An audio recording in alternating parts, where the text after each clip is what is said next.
Друзья, всем привет! С вами я, Владимир. На данном эскизе я однажды показывал некоторые процессы, которые проходят в камине, мангале. Рассказывал о движении воздушных масс, как теплых, так и холодных, то есть в эффекте противотока в дымовой трубе. Также затронул работу так называемой каминной полки. Вот сегодня я хочу поподробнее об этом рассказать, поскольку в последнее время пошел шквал комментариев и вопросов на тему: а вот говорят, что полка не нужна, а вот говорят, что противотока в трубе нет. Ну, на самом деле, кто бы так ни говорил, я это не комментирую. Я только говорю о том, что я знаю. Поэтому я сегодня покажу вам даже некоторые примеры из работы иностранных специалистов. На самом деле хочу сказать, что меня учили этому процессу вообще-то не в России, поскольку в России на самом деле Россия имеет опыт в этих делах всего-то 200 лет, а больше всего об этом знают и хорошо ориентируются в этом, являются большими специалистами, это вот испанцы, даже не англичане. Хотя в Англии любой дом, любая квартира, там везде есть камин. Сам лично видел, ездил, все это дело наблюдал. Вот. Но вот испанцы, они, конечно, впереди планеты всей. И вот сегодня я вам покажу то, на что обращают внимание испанцы, да, как специалисты, на то, как работает сама зона камина, мангала, какие процессы в ней идут. Вот. Я на самом деле в свое время подчеркнул очень много интересной информации от них, ее практически использовал, как то вот, например, да, это возведение вот этой вот каминной полки, хотя это только я ее называю каминной полкой, больше я нигде не слышал. И даже сами иностранцы, испанцы так не говорят. И вот эту вот каминную полку, они делают ее несколько по-другому, как я. Они ее делают радиусную, вы это в роликах увидите. На самом деле я оказался не очень хорошим учеником, но на самом деле вот эта прямая часть каминной полки, она работает реально. Вот. Что еще хочу сказать, что вот эта каминная полка, она должна быть, значит, ее глубина не менее 25 сантиметров, то есть кирпич. Вот. Также хочу сказать о том, что при терминах каминный зуб, наклонная стенка, они начинают пожимать плечами. Для них это непонятные вещи, не то что непонятные термины, а они вообще, значит, не понимают, о чем речь идет, то есть что-то за такая конструкция. Хотя вот мы уделяем этому особенное внимание. Я сам использую каминный зуб. Вот. Но у них вот эта вот наклонная стенка, скажем, в их терминах, она является только как бы инструментом для того, чтобы создать вот эту вот полку реально. Ничто иное. Там в ролике это вы все увидите. Вот. Поэтому вот посмотрите еще раз внимательно. Я просто хочу, чтобы на этом все, так сказать, разговоры закончились. Вот если кто-то говорит, что это не так, вот это что-то не нужно, я это не комментирую, правда, реально. Я уважаю мнение любого специалиста, любого мастерового человека, да, он, наверное, понимает, о чем говорит, но я хочу вам рассказать сегодня о том, что я знаю, во что я верю и чего я придерживаюсь. Вот я однажды выкладывал ролик, в котором было показано, как движутся дымовые газы, да, и движение холодного воздуха. Я специально выкладывал. У меня есть таких роликов большое множество, на самом деле за мои-то годы, мне больше 60 лет, извините уже. Вот.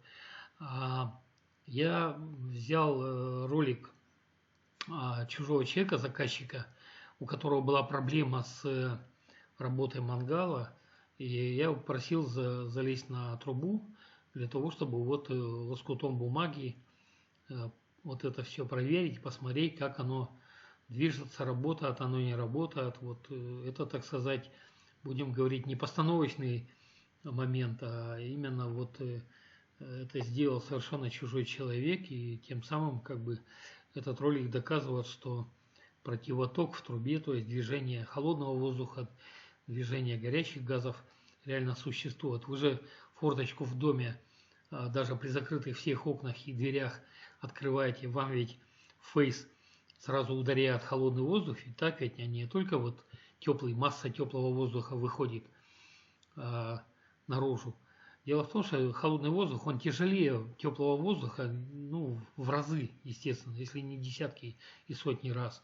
И он тут же, значит, где только присутствует любой вид теплого воздуха, в трубе или не в трубе, или там теплое озеро, там, ну, вот, кто ходит на озеро по утрам, да, они понимают, вот, начинает вода еще теплая, да, а вокруг все начинает остывать реально, и как оно бьется к воде. Так что вот таким образом. Все, смотрите, значит, вот некоторую информацию мне предоставил мой коллега, мой друг Луис Иланго. Он сам на самом деле живет в Латинской Америке, в Эквадоре, в городе Кито. Он разрешил мне использовать его материалы для того, чтобы вы все это посмотрели. Также там есть ролик Мартина Бонари, тоже хорошего специалиста. Все ссылки я оставлю в описании под роликом на их каналы. Можете посмотреть то, о чем они говорят. Самый верх трубы и провести некоторые опыты. И здесь вам будет доказательство наличия двух потоков в дымоходной трубе. И вот что мы с вами видим. По задней стенке реально идет мощнейший противоток, то есть вход холодного воздуха в дымовую трубу. Вот это реально видно все.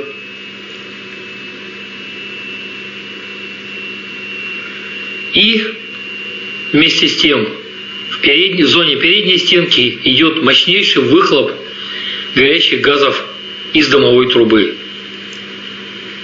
Muy buenas noches con todos, bienvenidos a un curso más de capacitaciones, esperando que se encuentren todos muy bien. Vamos a dar inicio a este curso de lo que es la construcción de un asadero.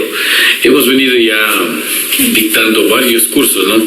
En este caso también ya nos hemos centrado a lo que son estos elementos arquitectónicos que son de mucha importancia en todas las muchos. Construir este pulmón, que es para que aquí vamos a tener la quema de la leña, ¿no es cierto?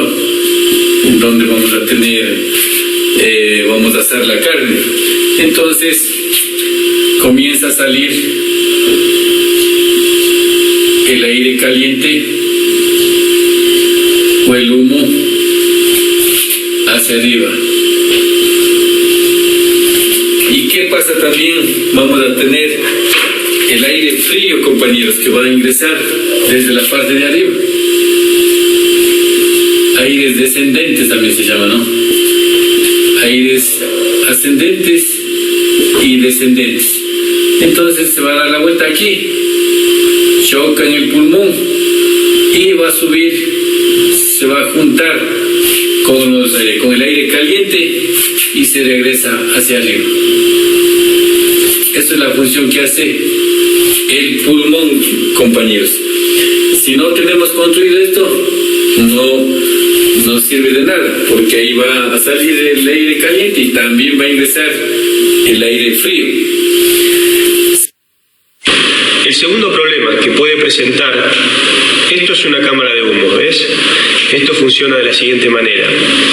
El fuego que se hace aquí va a sacar el humo por la garganta, que es esta, va a sacar el humo por la garganta y va a ir subiendo, el humo va a ir ascendiendo hasta ganar el conducto de humos,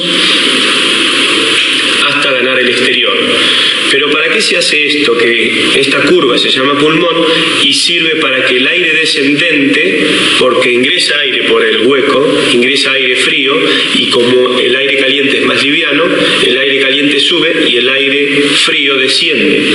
Cuando desciende, choca con el pulmón y esta curva hace que el aire gire por aquí, se caliente con el aire caliente que viene ascendiendo y vuelva a subir y a salir por el conducto de humos. Es un sistema muy sencillo, extremadamente sencillo, pero es muy efectivo. Es muy efectivo si se diseña correctamente. Uno de los problemas que se presentan habitualmente es que esto que se llama dintel es muy corto y al ser corto el humo se mete ganando el ambiente por este hueco. La solución es, esto es muy normal, es poder bajar por lo menos 13 centímetros a esta medida hacia la chimenea, que se conoce como lo que es la cámara de humo. De hecho, ese es el truco de todas las chimeneas. Si tú fabricas tu chimenea y no le haces su cámara de humo, la repisa que va dentro de la chimenea, vas a tener que destruir toda tu chimenea para comenzar desde el cero y comenzar por la repisa cóncava que va dentro. Ese es el truco.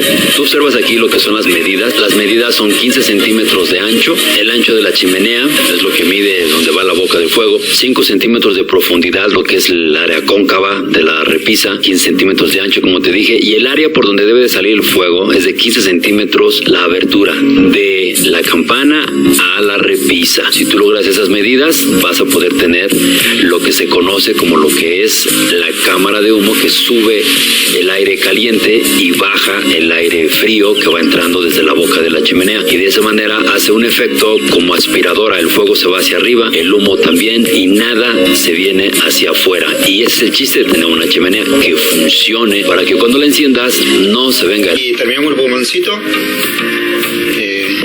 Se alcanzan a notarlo, ahí quedaron los ladrillos con su punta. Luego, por supuesto, eso va rebuscado, igual con el hollín que después le pegan, no se va a notar más, pero le podemos hacer la puntita. Este es el pulmón, ¿sí? Y esta es la boca que yo le decía que queda. O sea, iría el ladrillo acá y le queda los 10 centímetros todo el tiro de pulmón. Lo que sí, en esta parte lo vamos a completar también tirándole lo que sea. Hay que tirarle escombro, todo eso, y hay que hacerle como una bajadita así, como una babetita suavecita, para que entonces el viento cuando venga haga así y levante, ¿sí? Al encontrarse con el aire caliente de acá, el humo lo lleva. Entonces así, si le dejamos empinado así, no va a tener esa suavidad para poder mandar el humo hacia la chimenea, hacia arriba.